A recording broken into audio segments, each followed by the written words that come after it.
మహాశివరాత్రి ఉత్సవాలలో భాగంగా పంచారామ క్షేత్రాలలో ఒకటైన పశ్చిమ గోదావరి జిల్లా భీమవరం శ్రీ సోమేశ్వర స్వామివారి రథోత్సవం కన్నుల పండుగగా జరిగింది. సంప్రదాయబద్ధంగా స్వామివారి రథాన్ని పూలతో, అరటి గెలలతో అలంకరించారు. ముందుగా స్వామివారికి పార్వతీదేవి, అన్నపూర్ణ అమ్మవారికి ప్రత్యేక పూజలు జరిపారు.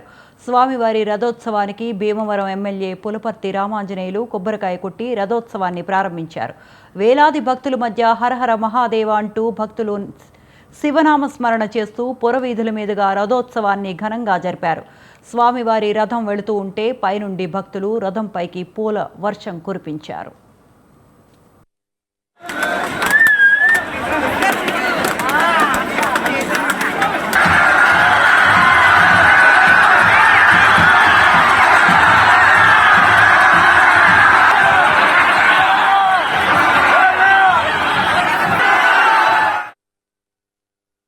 కనుల పండుగగా జరిగిన ఈ రథోత్సవంలో పెద్ద ఎత్తున బాణాసంచా కాల్చారు.